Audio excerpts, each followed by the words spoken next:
Welcome to Soul Rising. We're your hosts, Amy and Erin. We're two everyday mediums who are passionate about taking the woo-woo out of spirituality and bringing it down to earth. So put the kettle on, grab a chair, and join us. Hi everyone, welcome to episode 41 of Soul Rising. I am Amy, my co-host. And I am And we have a Erin. special guest today, Emily. Emily, hello. Thank you so much for coming on Soul Rising. Thank you for having me. I'm so excited to chat with you both. Yes, me too. I'm a big fan of yours. We're just still kind of getting to know each other, but in the last, 3 or 4 months, we've gotten to know each other pretty well in the last 3 or 4 months. The universe is definitely conspiring to bring us together, and I just knew I had to have you. We had to have you on today, and I'm looking forward to my co-host Erin getting to know you a little bit better as well. Yeah, I'm very excited. I'm so excited. So Emily is an astrologer as well as a medium. And you know me, I love astrology, and we're all three of us are mediums here. So we all have a lot of similarities and synchronicities, and we're very excited to chat to you about maybe similar experiences and how maybe differences between us or different ways in which maybe you got into the work that you're doing. So Emily, tell us a little bit about yourself if you don't mind. Well, so thank you for having me. And yes, the universe has definitely conspired to throw Amy and I together. The synchronicities, I think even when we report them on Instagram, there's still so many more behind the scenes we don't report. It's ridiculous.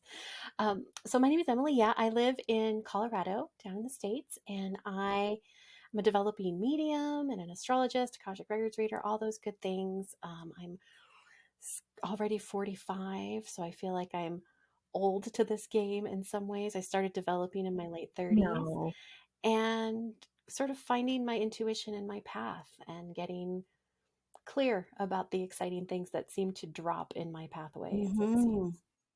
It's never too late, though.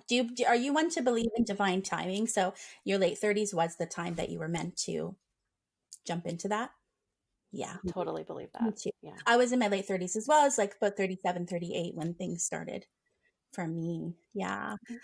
Yeah, of course it is synchronicity. So how did you discover, I guess I would like to start with, how did you discover your interest in astrology? Oh, that's such a great question. I remember astrology just kind of being in my life always. My grandmother is the one who would always read it in the Denver Post, and she would cut out my horoscope if it was going to be a particularly good week or if she felt like I needed to watch out for something. And especially every year on my birthday, they'd kind of give a little extra information. Yes. And she would always save those for me. And I remember having someone in high school with a computer program, who even knows where they got it at that point. We're talking the mid 90s. Mm-hmm. And she printed out a full astrology report for me. And it's funny now, looking back, there was even something in there to worry about, like pipes and flooding of a basement in our last house was like 100 years old, and we had nothing but flooding and pipe problems. So I really wish I could find that report. But for me, I've always had a curiosity. I loved wishing on stars. I loved watching for shooting stars. Something about the unknown aspect, and yet knowing that we still are affected by full moons and things that we don't understand. It's such an ancient study, yet it's like we will never know everything there is to know about it, and there's still right, and something that we've been fascinated with for millennia. Yeah, humanity has always been fascinated with it. Yeah, I absolutely agree. Do you find that your interest in astrology is connected to your gift of mediumship at all? Do those overlap? It was interesting. They actually ended up developing sort of side by side. I had my first astrology reading with a professional astrologist shortly after my grandmother passed away. I kind of did it in honor of her and to sort of treat myself for my birthday. And the amount of information just blew my mind. It was like, here's someone who's never met me, giving me all these validations that who I am is really okay. To kind of take a deep breath. You don't have to fight against yourself so much, which I think we all do in our 20s and 30s, trying to fit into a box of what we're supposed to be. And as I developed that and started to kind of feel comfortable with myself, I started diving into what it is to be an empath and how do I develop my intuition further, because there were always things that I knew that was easy to dismiss. And I'd always had an interest in the other side as well. Growing up in a kind of a small mining Victorian town, we had ghosts around all the time growing up. So it was something I always considered was completely possible. I just didn't think it was possible for me. Yeah. So like, that's That so is cool. so Yeah. cool. When you say like ghost around, do you mean like was it kind of something in the town, the community that everybody kind of talked about and knew about, or was it something that you like experienced personally? Both. Okay. Absolutely both. I'm like nodding. Yes, Yes. yes. Um, Please share your ghost stories. so completely like 1800s ghost town. It was at the height of the gold rush and the silver rush. And so a lot of people came through. And when we were in these buildings, so my parents had a small store and it was actually the original bank for the town. There was a safe, a big walk-in safe that I took naps in as I was a child. But there would be times in the evening where you could hear people walking down the hallway and there wouldn't be anybody there. Um, I remember I would have dance class at the community center next door, and there was just a specific hallway I was never going to go down. It's just that gut feeling you have of either being watched or like, yeah, no, I'm just not going there. It was just common sort of knowledge that everybody had either had an experience or knew someone that had. For a while, we lived next to the cemetery, which was terrifying as a small child. But again, we still had the footsteps and the cold breezes and just a knowing, I guess, that there was so much there before us that hadn't really left yet. That's the best way to describe it. I think that trauma a lot of times gets trapped Yes. in energy, and that so many times that's what we're feeling is like that specific traumatic moment in time. That's exactly it. Erin and I have kind of Mhm. talked about that before. It sometimes is not always, it can be a little, what's the word? Controversial because people have very strong opinions about all of that, but we kind of talked about that in a live before, and I think on this podcast before. But I, from my own kind of intuitive knowing, I kind of get the sense like when it comes to maybe a haunted house, that maybe something traumatic did happen there, the energy imprinted there, and then somebody knew that happened there, they went there, it builds, it builds, it builds, it builds for hundreds of years, and that's what a haunted house is. Okay, so I've got a really good example of Yeah. this for you. So I recently lived in another Colorado town with a deep, deep history, and my friend had a small boutique. And the building was the original carriage house. So they had horse wheels and they repaired carriage wheels, all these sorts of things. Well, it burned down in the 1800s, kind of a tragic fire. I believe a couple of people were killed. Well, a business moved in 2 doors down that did engraving. And what's popular right now is, of course, wood engraving on plaques and that sort of thing. So all through the night, they would run their machine, and the smell of burning wood was just kind of in the building. Well, one night, on video, they have it on their surveillance camera. Their big, beautiful desktop Mac just got pushed right off the edge of the desk. There's nothing in the video That other than the is so computer cool. just sliding and falling. And what happened was my friend and I get chills still talking about it, but we kind of just knew him as Henry. In our minds, we were like, yeah, he's Henry. Of course we know he's Henry. Come to find out, one of the owners of the building, his last name was Henry. And I really think he was bothered, kind of agitated by the smell of the smoke. And so we talked to him and just kind of told him that things were better and he was going to be okay. And So once you kind of spoke to him and calmed him down a little bit, things kind of leveled up a bit.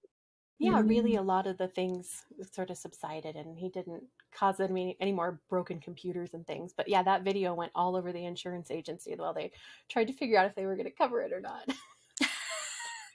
Yeah, does ghost coverage, is that in insurance? Right. They're like, surely someone just tripped on the cord. And we're like, no, this was like the middle of the night. Yeah, like computers are heavy too. You know, if a window was open, it's not going to push a computer off the desk. And it might topple top to Off the back, side. but it just Yeah. slid. It slid like somebody just. Yeah, like the whole thing slid. Wild. Mhm. Wild. I love that. Yeah, I'm not a believer that energy is necessary. I feel like there's residual energy, which Emily, I think is what you're talking about. And I don't necessarily feel like ghosts or spirits or energy is like trapped in a place. I feel like that's like could be the memory or the imprint of an event that happened. And it sounds like that's what happened with Henry. He was being a bit triggered by the smoke, and it was making him remember of that the fire that happened. Right, right. I completely agree. At least that's been my experience. Wow. Yeah. Yeah, that is so cool. What came first, the chicken or the egg, the mediumship or the astrology? I think you said they happened side by side, but was there one that kind of came in first, or one that you noticed a little bit more so? Well, it's interesting. I had been doing some ancestry work. Mm-hmm. I've talked to Amy about this a little bit before too. And I was really enjoying following my family tree and discovering all of these great things that I never knew about. And I was loving it so much that friends were asking me to help with theirs. And I had a girlfriend that had been in a really bad car accident. And thankfully, she was going to be okay, but she had a little bit of money left. And I took her to my financial planner. I was like, you can't just, anyway, long story. What happened was I was asleep that night after the meeting and after spending the day with her, talking about her family. And I was at my parents' house. I was in the guest room. It wasn't even my old room at that point. And I just remember waking up to like this feeling of a broken record in my mind a little bit, like one of those nights where it's maybe a full moon and your mind won't shut off. But I had been asleep. So I woke up and I just kind of shook it off and thought, well, this is weird. I went to the restroom. When I came back, I laid down. And just as I laid down and my head hit the pillow, it was like this wave of energy hit me. And standing at the foot of my bed was this apparition, right? It's the whole classic scenario. You can see through him, but he's there. You can see what he's wearing, but you can't really make out his facial features. I knew enough to know he was wearing a boiler hat. He had horn-rimmed glasses, a skinny black tie, white shirt, suit coat, and he was just standing there saying, thank you. Thank you for talking to her. Thank you for talking to her. Thank you, thank you, thank you, like over and over and over. And I remember laying there really stiff, put my arms to my side. I kind of looked away and was like, yeah, no problem. Yep, you got it. Cool, Sure. cool, cool, cool, cool. Yeah. Okay, thanks for stopping by. And it kind of faded. And what I think that is so fascinating about it is if I talk about it now, right, I still get goosebumps, but I wasn't panicked. I didn't lay there awake all night like I would think Mm-hmm. I had if I had seen a ghost. It was calming, right? It's that energy of love and calm. And I fell asleep. And I remembered enough in the morning. I called my friend, and I don't still think she totally knows what to do with me. But I told her, I was like, I had this person that was thanking me last night. And she said, well, that's interesting. My grandfather was a banker. And I thought, oh, well, he was Wow. here last night. I got So I got that, chills. yeah, it was really interesting and something I still kind of put mediumship on a shelf, right? I'd grown up with enough ghost stories and things that I thought, like, either you're born with it or you're not. And I put it away. But that was kind of something that stuck with me enough that it planted a seed. And yeah, Mm-hmm. I chicken or the egg, I would say mediumship happened first. I think astrology gave me the confidence to explore. Mm. Oh, that's beautiful. I love I that. love that too. Wow. Yeah. Yeah. Um, yeah, my question was about your interest in genealogy and ancestry, which you kind of just addressed. But is that so from our chats before, that's kind of what started this locomotive? For lack of a better word. It did. And I think part of it growing up in a very historically proud area, we love the fact that we have these mines and the gold rush and the stories with, the unsinkable Molly Brown from the Titanic and all of these things. It made the history feel so tangible to me. And I remember being in like Victorian fashion shows when I was a kid. And for me, the history of it, my grandfather was born in Canada. My grandmother was in Duluth, and grandpa had this grandfather's clock. And the story is that the clock came from Scotland on, I'm guessing, the cheapest blast boat out because it froze in Hudson Bay. And they had to burn the casing from around the clock, but the mechanical pieces supposedly are from Scotland in the late 1700s. So that kind of instilled something in me too, because here's this object that connected me so far back through, Canada and Scotland and these places I hadn't seen. And I think part of knowing yourself is knowing where you came from. And that's my fascination with genealogy and ancestry Yeah, for sure. absolutely. I feel like you can't have the ghost stories, you can't have the experiences without that history, right? Agree. I, Absolutely. yeah, I love that. I always have a fascination. This is also why Amy and I bond, is because we both have a fascination with history, and that's why I think you guys have bonded as well. You're like that passion, that knowledge. Yeah. Yeah, Yeah, I love history. Love, love, love it. Yeah, absolutely. Yeah. I just, yeah. And genealogy and ancestry, it's been a huge thing for me as well. And just learning where I come from. I feel, not that I didn't feel whole before, but I feel there's some sort of wholeness that has come from that and connection. And, I know I've shared my personal story of discovering that my great great grandmother was a medium, and now that I have that knowledge, there's an awareness between us. So actually, like my most recent reading I had with another medium, guess who came on through for the first time ever? Like she hadn't come through in other readings before, maybe because I wouldn't know who she was. Like I'm not really sure.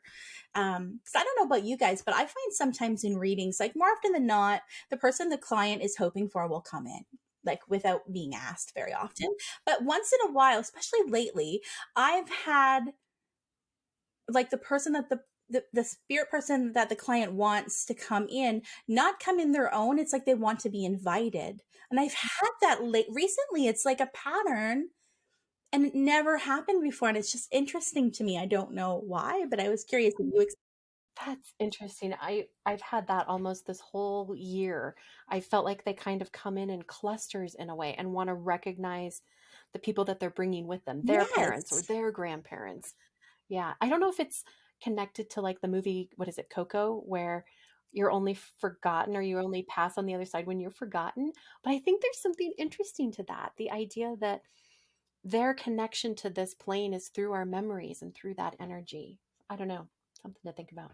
kind of creates that bridge, right? Like we always say as mediums, we're that bridge, but maybe it's the other way around, that all that energy Pat needs some way to come through. Like I've had similar experiences now where just the other day gave a reading wanting to connect to somebody's father, but the parents came through first.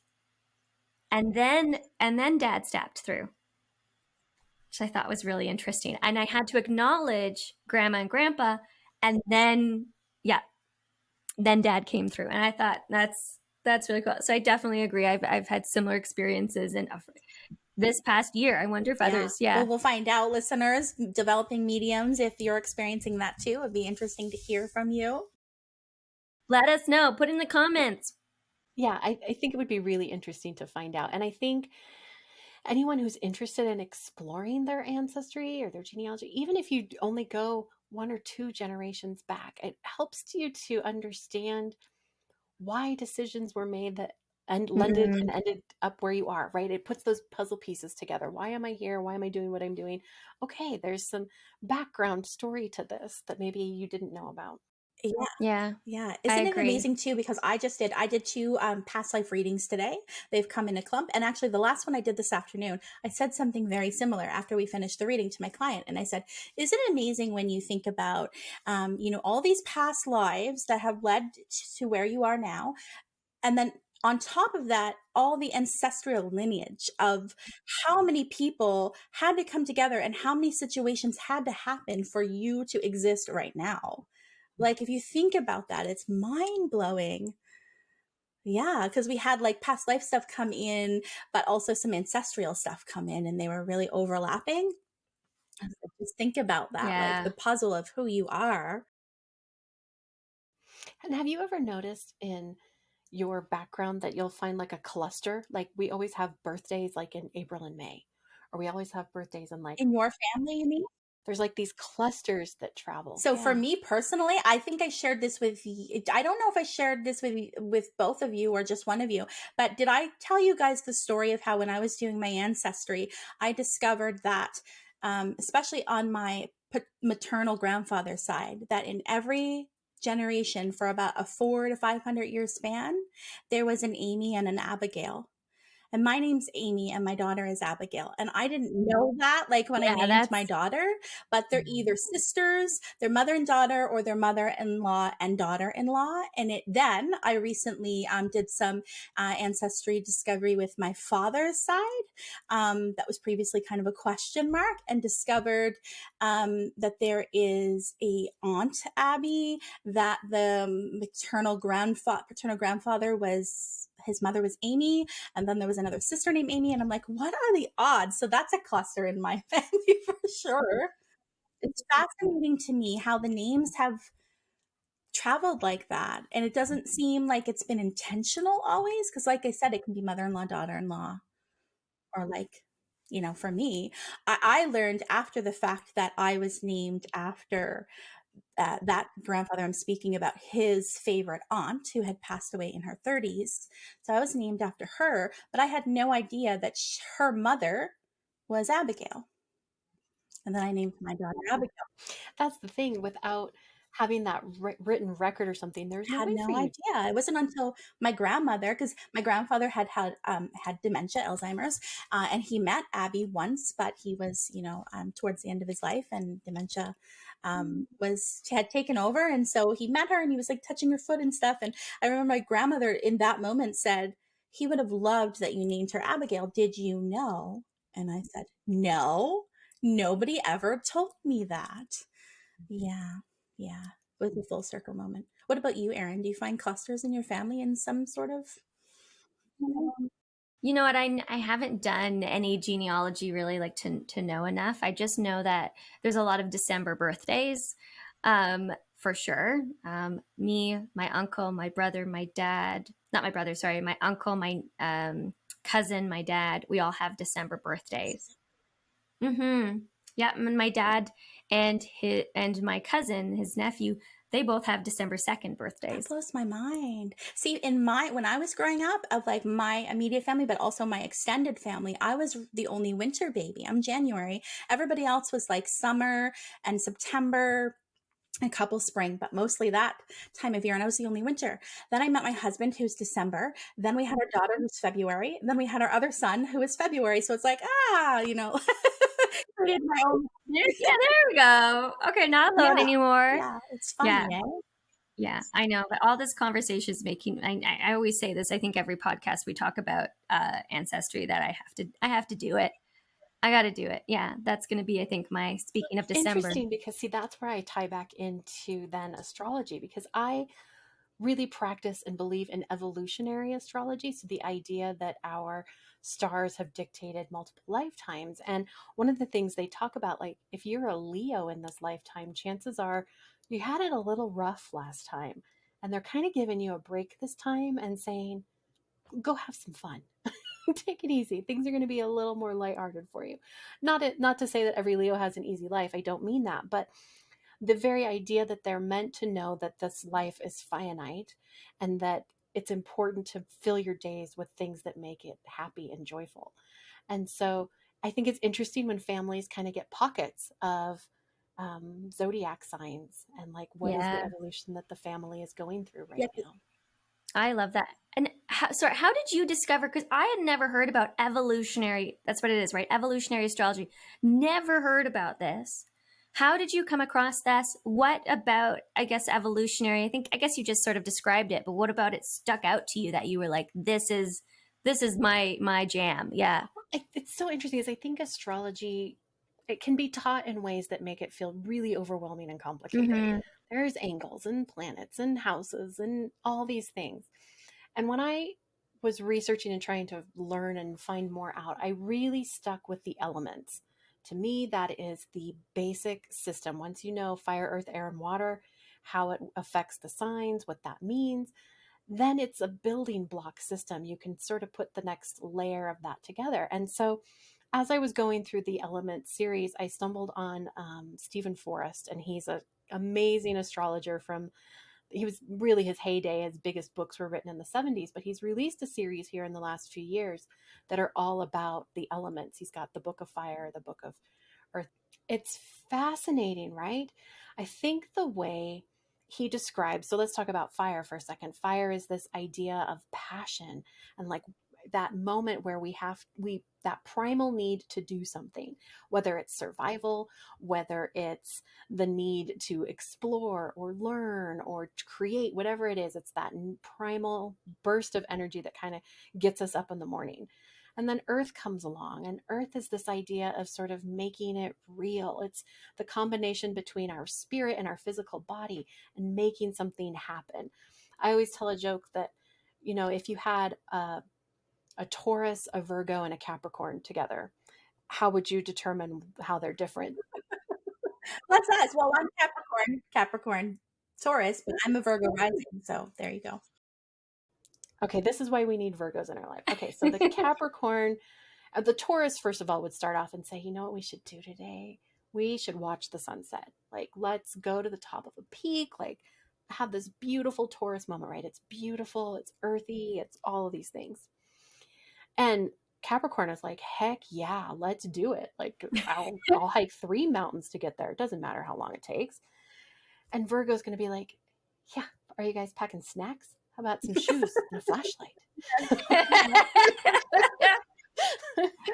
And so that's how the 3 sort of build off of each other. And I think the next big hit I had that evolutionary astrology was for me, I was doing a reading for a client, and I like to spend a lot of time on the north and south nodes, right? The points of future destiny and past karma. And while I was sort of describing her placements to her, I had this whole vision pop in. And it's similar to a mediumship reading in that I know it wasn't my own thought, but you don't quite know at that point where it's coming from. And I was explaining to her this imagery, and she just had tears in her eyes. And she was like, I know this story. I know I was there. This makes sense in like every bone in my body. And that's when I really discovered that I felt like it was Akashic Records, and why I went down the path of exploring them more, because I knew I was getting this information about these lives through astrology, but I didn't know what the source was.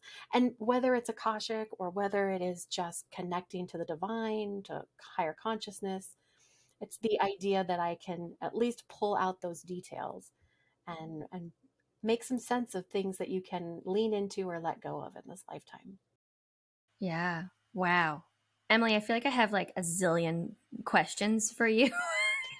After on, that sister. one, yeah, beautifully well articulated multiple sentences that you just said. But what are the Akashic Records for maybe folks that don't know? And I wondered if you could go into the Akashic Records a little bit, because that's something that's personally interested me as well. So Akashic is a Sanskrit word, and it means really the ether or the air. And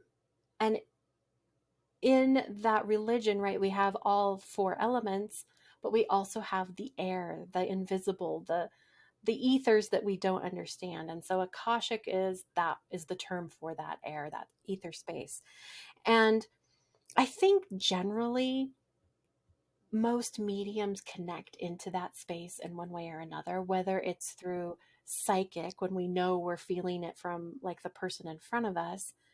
But there's also those moments when sometimes we may be connected to their loved one, but we're also getting information about them on a soul level. Like, this is the most important part of the message that they need to hear, or something to that effect. And so I think Akashic Records is maybe more popular right now in a term, but I think it's something that we've been connecting to forever. I think any shaman, any medium, any psychic has probably been into it before. And we've discussed that too. Like, that was my question. Do you think most readers are already tapping into the Akashic Records, yes or no? And because I have discovered, through conversations that I've had with other people, my goodness, I think when I'm doing like intuitive guidance or I'm doing a past life reading, like I feel like I'm getting the information from the Akashic Records without like intentionally connecting. I think it's coming from the same place, but I wasn't sure, like, yeah. And a lot of times it'll come in a language that feels different, or the vernacular, the sentence structure, something about it will feel different. But the information and the wisdom is like, I could sit all day with a pen and paper and I'm not going to come up with this like 4-word sentence that blows my Yes. mind for the Yes. day. But that's what drops in. So is it channeling? Is it records? Yeah. What is it? Yeah. Like this sounds like the Akash. What is it? I just mean like it sounds like the Akashic Records is just something that maybe we've given this thing a label, right? To kind of understand, because humans, we like to give things labels. Really, when you work in them, it can feel, for me in my visual sense, it feels very much like a library. Like I'm going in and I'm asking your guides or whoever's going to step forward that day. Sometimes they are like record keepers, but it's the idea that we can connect to the general knowledge for every soul over every lifetime. And that information is accessible to us if we're willing to ask the questions. It's like going to the librarian and saying, do you have any advice for my life? And they're like, well, yeah, but what topic would you like to cover? You What narrow that down. chapter? Yeah. So you do have to get kind of specific. I feel like the records get a little sassy sometimes, a little bit like they'll throw the question back at you. And that's really when I know I'm in, because I'm like, okay, I got to dial it in, get real specific. I love that. I love that. When did the Akashic Records like step in for you? I can't remember if you've already said that, but when did this become something also that you were like, I need to go into this more and do this? It was really during that astrology reading when I had this complete vision of her past life. And I thought, this is coming from somewhere that I haven't explored before. And it felt like at that point, Akashic just kind of kept coming up. And I thought, okay, That Spirit, word. Yeah, yeah, yeah, yeah. I'm going to pay attention Interesting. to this a little bit. That's really cool. I have a question. In terms of astrology, and I think you can't. It's funny because I have these questions prepared, and you're nailing them without me asking them. Like one was, what is evolutionary astrology, and then the next one's about the Akashic records. This one is, what is the most important aspect of a person's birth chart to learn if they could only learn one thing as a beginner? That's a great question. Well, I think the whole chart. Well, Yes. but in If all it could seriousness. just be like one kind of aspect, what would it be? Yeah, I think I recommend the big three, is what I call them. So your sun, your moon, and your rising sign, because that's your ego, it's your emotions, and it's really how you show up in the world, how other people perceive you. So I think that's a really important one to know. Um, Emotions, because I can understand that my husband is an air sign, but that his emotions come from this watery place of needing comfort and a little bit more time to come around to things. Just having that information has transformed my relationship. So I think I really love the idea that if we all knew a little bit more about our own astrology and others, that there's this opportunity to honestly live with a little more peace and harmony. It's the idea of being like, oh, she's a fire sign. My mom is a fire sign. She gets so dang excited about everything. So at least now, instead of feeling completely frustrated with her every time I get on the phone, I just let her be excited. She's going to burn out and get tired in a little bit and it'll be fine. But I can let her be excited in the moment and I don't have to fight against it or think what's wrong with her, what's wrong with me. It just simply is. That's what I love, love, love, love about astrology. I say that often about energy. Like that's what I love about the study of, mediumship or psychic readings, Akashic. It's just like energy isn't personal. It just is. It just is. And I just wish that we could all, like you just said, kind of view ourselves and others in that way. We just are. Yeah. Yeah. Yeah. Oh, It'd be so yeah. freeing. I know when I Completely agree. found out, like, because I think I've shared multiple times on this podcast that I've never really totally resonated with being a Capricorn sun. Like the typical Capricorn. My husband is a Capricorn, Erin, and my husband share the same birthday. And I really, really see that in him, right? For me, I'm like, I don't really feel that much like a Capricorn. Finding out that I was a Libra moon blew my mind. I'm like, everything in life makes sense. Everything in life makes sense. Of course, Emily Barnard, because I am such an emotional person and so tapped into my inner emotional world. Of course, I would resonate with your moon, which is your emotions. Yeah. Right. And seeking that balance and harmony and feeling the pull to think things through a little longer, where a Capricorn is just going to push through and it doesn't matter. You're like, whoa, whoa, whoa, let's take a minute. Let's look at all sides of the story. Let's lay it out. But Yeah. I can see how I'm evolving into the Capricorn moon a little bit when it comes to the example you just gave, because I used to really resonate and self-identify as being quite indecisive, which is also a story that I told myself. But I now, like Erin and I talked about this last week in the episode, that I kind of don't sit on things as much anymore. I'm just like, nope, that's what I'm doing. So I can see embodying the Capricorn a little bit more for sure. Yeah. Interesting. I think I've heard this, and I have a friend that really helps children through astrology. And a big thing is that kids really live as their moon when they're younger. They're just living out of an emotional state. So if you can understand that your little kiddo is maybe a Taurus and they need that blanket or that stuffed animal with them all the time for comfort. Or you may have a little Sagittarius and he just wants to explore. He's going to be on one thing for 10 minutes and on to the next, and let him. There's nothing innately wrong with either. You haven't done anything to change where they're at. But you can adjust your parenting styles just slightly between the two and make your life easier. Speaking of That's evolutionary interesting. astrology, and patterns and chunks that we see in our life. So I just shared that I'm a Libra moon and a Virgo rising. Both of my sons are Libra moons, and my youngest is a Libra moon and Virgo rising. So that's interesting to me, right? Have you ever heard, that your moon sometimes can be kind of what's the word I'm looking for? Related to somehow your own mother and her emotions, or have you heard of that before? That's interesting. I haven't heard about that. I have noticed through doing readings that a lot of times a couple will share, like the husband's moon will be in the wife's sun sign, or her sun sign will be, her moon will be in his sun sign. It's something like that, that they'll share one of those big three in common, which kind of makes them relate to each other. And a lot of times it's a sun moon swap. Um, I haven't heard it to mothers, but I wouldn't be surprised.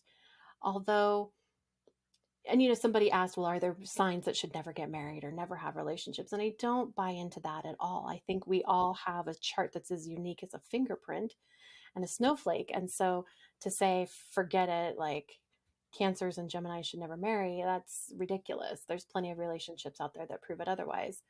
But I do think there are things that maybe help them make it easier than others. Those placements can help, but there's no tried and true rules for sure.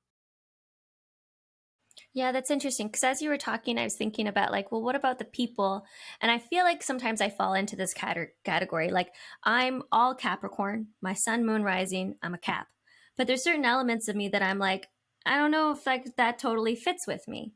You know what I mean? So, what would you say to those folks or me, that like don't necessarily prescribe to like maybe what I'm reading, or like how do you know? And this is sort of similar, I guess maybe I'm answering my own question, but that Amy and I have always talked about just like trusting where you feel drawn to and like who you feel drawn to, maybe as an astrologer. But like, how do you know like where to go or where to look? Or is it all like, do all Capricorns, is it all this one definition? Is it a one definition fits all kind of a thing? Or do we just kind of go all over the place sometimes? Is there really no right answer? Well, this is where it starts to get really, really detailed, because you might have all of your Capricorn, let's say, in those three, your sun, moon, and rising. So that means it's really close to your first house and your 12th house. So you could be on all three placement and have all of them in your 12th house. And the houses represent the energy that is the happening. The planets give you sort of the archetypes of what it is, and the houses show you how that presents itself through actions. Mm.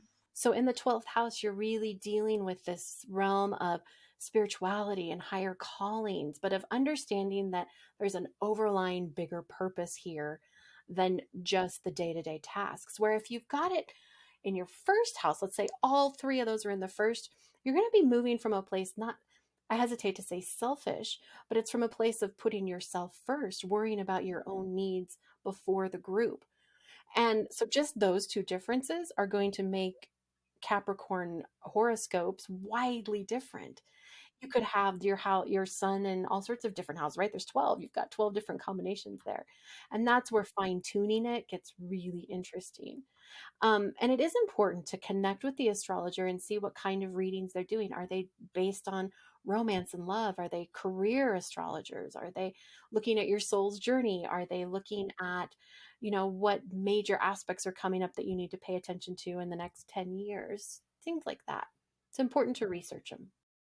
Cool. That's really interesting. So the houses, because I honestly, I know nothing about astrology. Amy researches more than I do. And so I'm definitely coming into this a little bit new.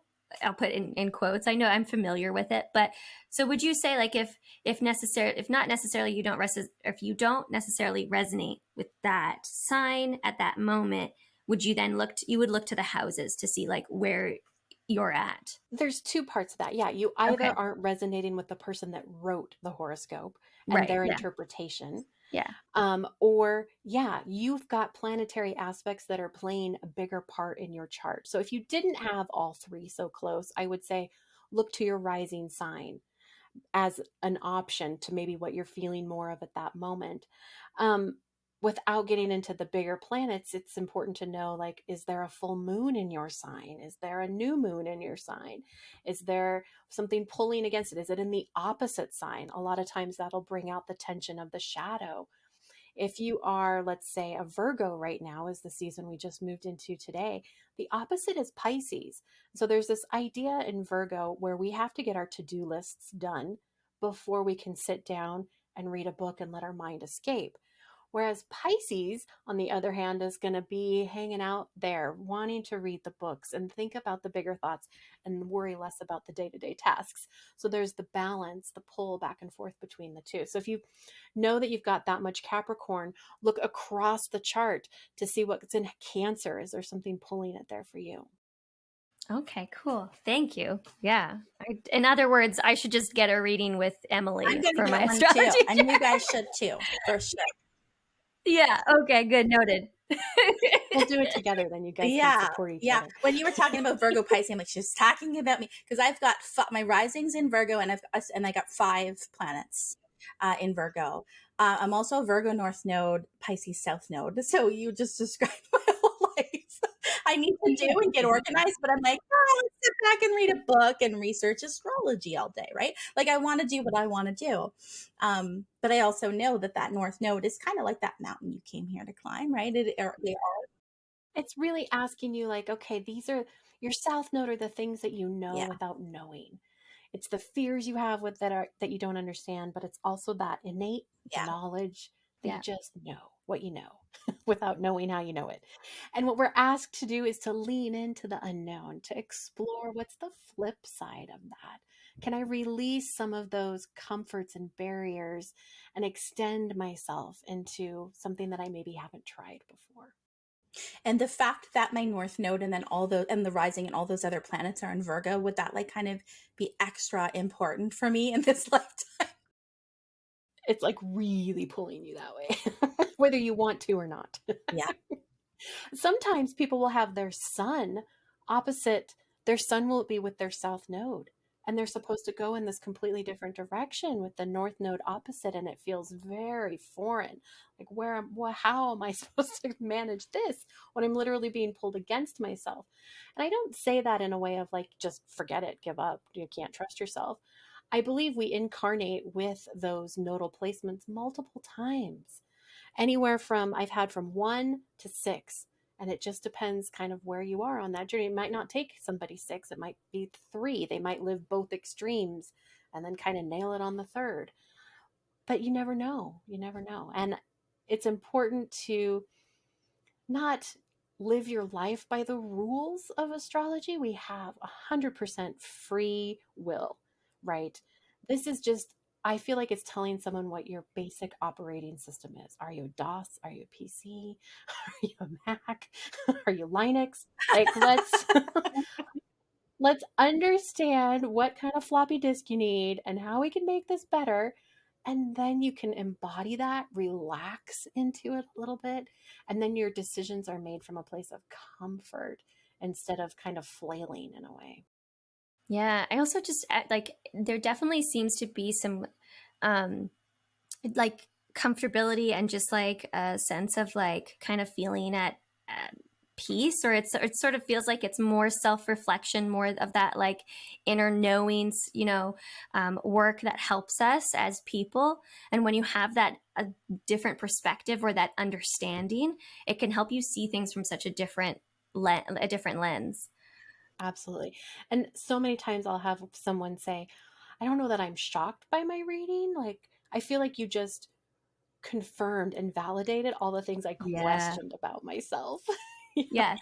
the things I really fight against. Mhm. Yeah, Yeah. I found that with like discovering my North and South Node because the South Node with Pisces, like I'm very familiar with that. And that's my comfort zone. That's where I want to go, right? Like that's my default.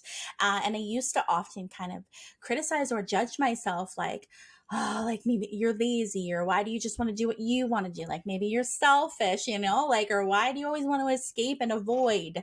Why do you always want to avoid everything, right? And learning that, hey, like I probably spent multiple lifetimes in that Pisces energy, so that's a really familiar blanket for me, right? So it's not that there's anything wrong with me, it's my comfort zone, but I am, in order to grow and evolve in this lifetime, I need to let it go a little bit. Yeah, Mm-hmm. I need to Mm-hmm. embrace the new. Mm-hmm. And our to live a full life is to live through all 12 houses. To go through the I am, I have, I think, I know, I feel, all the way around into where do I work? How do I fit into my community? What is my spirituality? The thing about the zodiac and the full chart is that we all have all of those aspects. We're just meant to lean in or out of certain ones in different ways. Somebody asks me a lot, if I have nothing in that house, does that mean like I'm never having children or not meant to have family? Like, what does this mean? And really, I find that that part of your life is sort of running on autopilot. It's like the subconscious autopilot, and you don't really need to stress about it so much. It's the areas where you've got some emphasis that are like, okay, you're going to have to pay attention to this section just a little bit more. Yeah. Very cool. Wow. My mind is like, Yeah. I feel like almost every guest we have on, I'm like, Yeah, I have so many questions. Like I know when you were talking about the Leah house, like my son is in the fifth house, right? Yeah. So which is Leah's house. So and I've read before that means that I am here to have some fun, right? Like I am Mhm. here. But then it's in the sign of Capricorn, which is so ambitious, right? So how would you interpret somebody's, without doing a reading for me, but how would you interpret somebody's Capricorn sun in that house? To me, that means you're not going to give up on those dreams. Like you're going to have fun and you're going to stick with it. But you may find that you end up turning what you love, your passion, into your career or into your community, into Yeah. something that gives you a bigger feeling of purpose behind Okay. it. And I have one more question for you. I don't know if you have some more too, Erin. Um, I have just one final one, but we'll see I if it's don't the know if it same. will be, but last week I was kind of going down the rabbit hole when I was reading the Book of Fire that you mentioned by Stephen Forrest, and there does a lot of talk about sun there because that is one of the fire elements, and there was this talk about progressions. What do you think about that? Oh, progressions. This is a good one.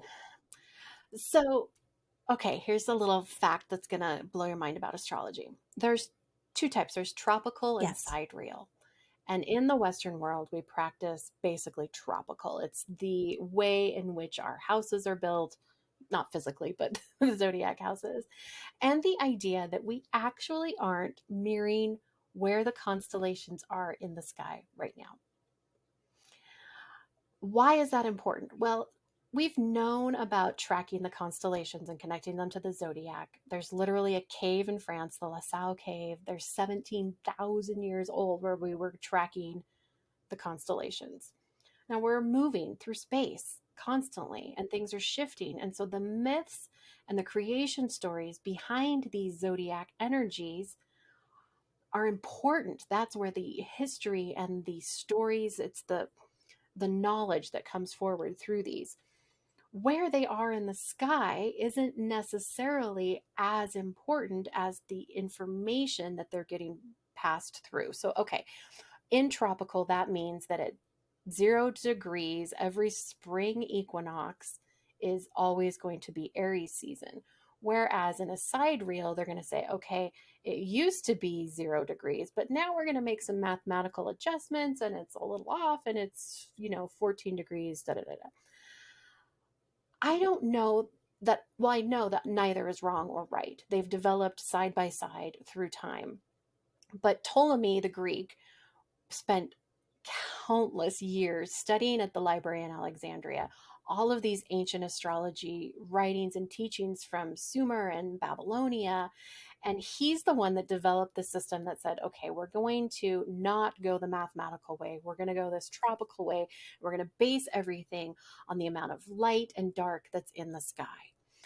And so, okay, back to progressions.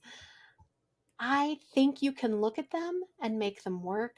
I think you don't have to, and it's not going to make a difference. There's an article that comes out every 2 or 3 years that says, oh, you thought you were a Cancer. Surprise, now you're a Gemini. Everything's moved. Well, yes and no. In sidereal astrology, which is really Hindu and Vedic in nature, that's true. Everything is constantly moving and they do make adjustments for it. But where we are with tropical, that's not really what we base it on. Now, when we talk about planets going retrograde, that is active and the moon is active. But we also know that, okay, right now, Virgo season, it's this idea of the last 30 degrees of summer. We know that we are looking to see what we are going to be able to harvest. Are we going to make it through the winter? Virgo is literally here to judge us and say, did you work hard enough? Did you plan enough? Are we going to survive the winter? That is the extreme version of Virgo energy, being prepared. We've got to survive. And so whether or not that constellation itself is in the sky isn't as important as the story and the idea that we're getting because of where we are in the calendar year. Right. I love that. Mm. Yeah. Yeah. Okay, that is, I don't know, Amy, if you have any other questions, but that was like a really good segue into Okay. what I was going to Perfect. ask. Yeah, that was my because last question. Emily, yeah, I was like, oh, I'm sure they're going to connect somehow. And sure enough, Emily, because you just answered this, I was going to ask, where are we right now in the planets? And what does that mean kind of going forward into September, if I can ask? You totally can. Okay, so yeah, we are in the Virgo season. And when we talk about the creation story around Virgo, it's this idea of the sun was really disappearing into the underworld as they understood it. And so many of these goddesses, even in Egypt, represent the underworld and the virgin this time of year. Now, virgin wasn't always chaste, it really meant that you could create and bring something forward with using your own energy, right? You were planting the seeds and you were the wheat, you were one and the same. And so that layer of judgment that comes through right now is also this back to school energy that we feel. Now, think about it. We get this energy a little bit in January with Capricorn too, where we're like, okay, I got to make some adjustments and some resolutions. But I really think Virgo is the bigger version of that because it wants us to adjust our daily life. It's really interested in our health. Are we going to be okay? Are we feeling okay?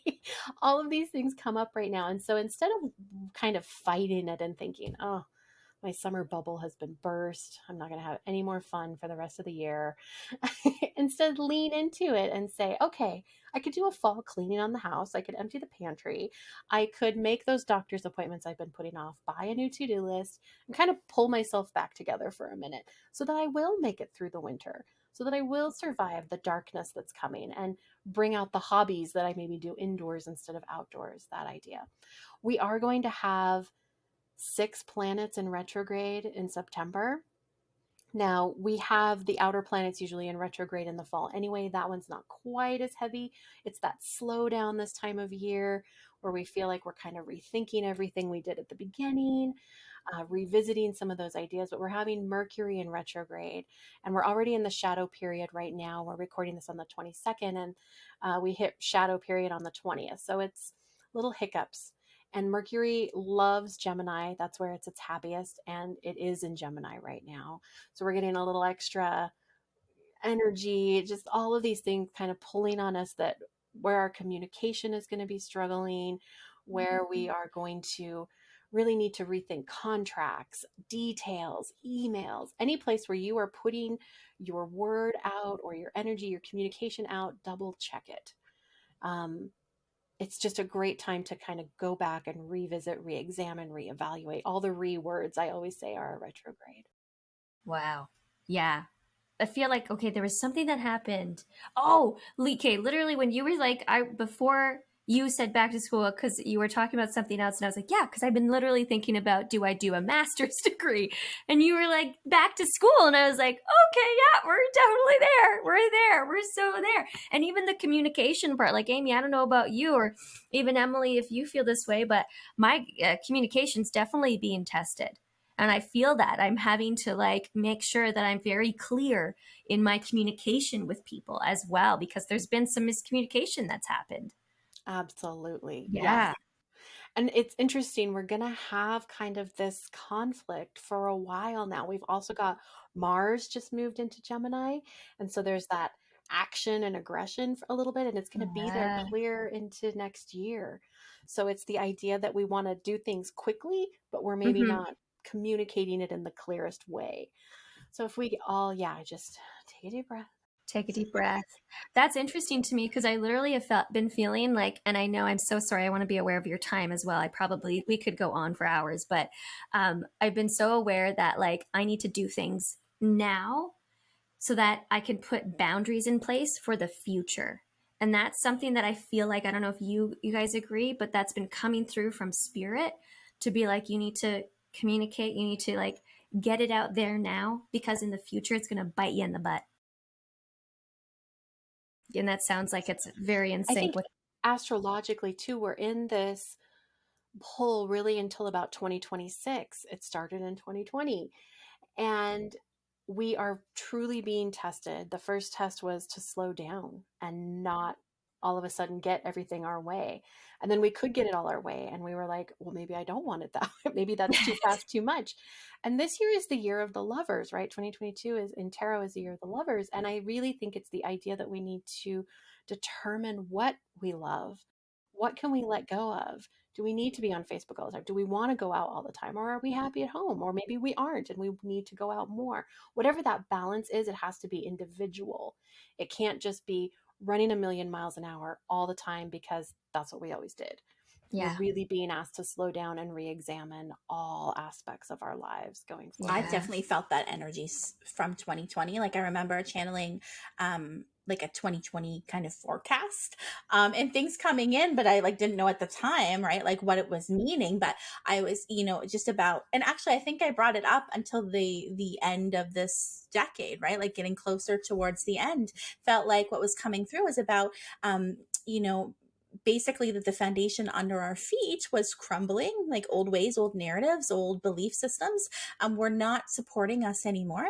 And so it was up to us. Are you going to hang on by your nails, or are you going to help rebuild something based on what you want collectively is best for us? So I really, it's interesting that like astrologically, that's also supporting that evolution within us. Like it's really cool. Wish I could remember which planets are involved, but I know the last time we had it, and it has to do with Uranus, I apologize for not knowing exactly, but was the Ebola outbreak. And right now we're in the same planetary aspect with Uranus and we're having the monkeypox. And so kind of every time this placement comes up, we get these scares. And so it's, I don't know that I want to say it's reassuring in a way to be like, okay, we're on the path where we're supposed to be. These are the things that always come up. But on the other hand, is it frustrating that they're still coming up? That we haven't progressed past them or dealt with them in some way. That's really interesting. Yeah. Wow. That's a whole other podcast I feel like we could talk about. We need to have a part we 2. need to have you back sometime. We love chatting to you. I could chat with you guys all day.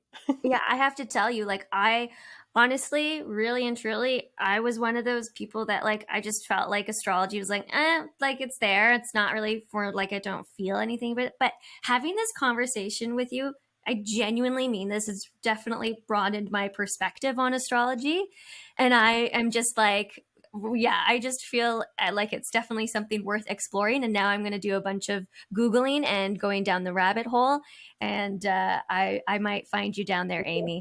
So, in the I've rabbit been hole. living down there for a while.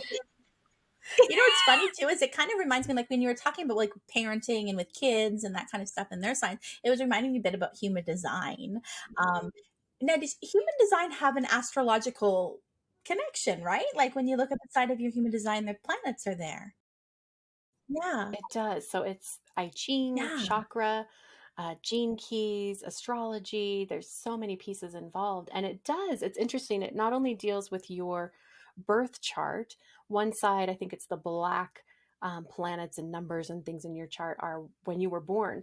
But then they also take a mathematical calculation and go back 3 months prior to when you were born, which is really when they believe that spirit connects, and that's your unconscious birth chart. And so it's a combination of those two that make up your human design gates and Yeah, when systems. I discovered that, I smiled. I was smiling as you were talking because when you know how they give your the two dates, one of your actual birth date and one the couple months before, it was October, which is Libra for me, and I'm like, because I come alive. I come alive in September and October. It's always felt like a bit of a new year for me. I always feel like I've come home. Like I don't know what it is. I've just felt that inside since I was a little kid. So I found that really interesting too. So what you're saying is there's a belief that that's when your spirit kind of enters. Ooh. Correct. Yeah, that's really when spirit connects to the embryo Do you or know to the what is baby. also cool? Speaking of like kind of clusters or things that happen in family, my sister has twins, and she wanted me to do their charts, so I did, and because she wanted to know if they would be the exact same. There was slight differences, but for the most part, very similar. Now, their unconscious date that came in is my birthday. Is that not kind of weird? Kind of That weird. The is kind of exact weird. date. It's like, ooh, there's something there, like within the ancestral line there, something to be learned. I thought it was really cool. Yeah. There's something about astrology that feels very primitive to me. It's like reaching back through history and connecting to the myths and the stories and the really, I always call it the true reason for the season, Yeah. right? Because it has to do with what we naturally find ourselves doing anyway. And once we can sink into that harmony a little bit, you really do embrace all 12 houses. You live a full year when you embody that instead of rebelling against it. And then you kind of feel like you missed things throughout the year. Now, where can people find you, Emily? Yeah, give us all the details. Well, so you can find me on my website. It's emilyandherstars.com. I've got links to all sorts of things there. I'm mostly active on Instagram because I'm a sucker for funny You have the memes. best memes. So that's Emily and Her Stars on Instagram. I have a podcast myself called Things That Make You Go Woo. And I love doing deep dives into the history and the why of the woo and the magic. It takes a long time to put out some of those episodes so that I don't have as many as you girls, but I really enjoy getting into sort of the nitty gritty of it all. And I also have an upcoming astrology course starting on August 30th. I am doing Woo. a 12-month series where we deep dive into each sign. And there's a live Q&A and all sorts of handouts and free videos and all sorts of goodies. So you can find that at the thirdeyelibrary.com or also on my Third website. Eye Library. Yeah, I'm pretty sure I'm going to sign up for this Virgo one. I would ideally like to do each one. But if I had to pick and choose, I'll definitely do the ones like in my big three. Yeah, even if you pick and choose the ones that are members of your family or like you and your spouse, just to get a better understanding of your own makeup is really important. If you don't have any desire to teach astrology or go that deep, it's a way to break it down and just pull those pieces that feel right for Mhm. you. So you don't just offer teaching these courses, you offer astrology readings, correct? I do astrology readings, Akashic astrology, mediumship, intuitive coaching. I have a program where we do your astrology, your human design, and What? Akashic all together. If you're really Amazing. coming up to this point of like, what is my purpose? What am I Wow. doing? Mhm. And we do like 5 sessions together to really build on that and pull through some clarity. I really appreciate your expertise and your enthusiasm. We've changed the word from like Yeah. expert to enthusiast, so we are enthusiasts, Enthusiast. and you bring Yeah. that energy. Thank you guys for having me. This was so much fun. I could talk about it forever. Oh, our pleasure. We're going to do it again. Perfect Deal. ending. Have a lovely day, everyone. Thanks for listening. Thank you, Thank Emily. you. Thanks, Thank Erin. you. Bye.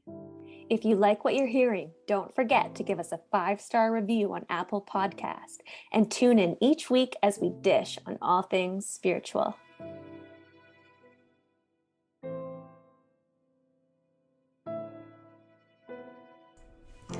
Don't forget to like, comment on what you would like to hear us talk about next, and subscribe.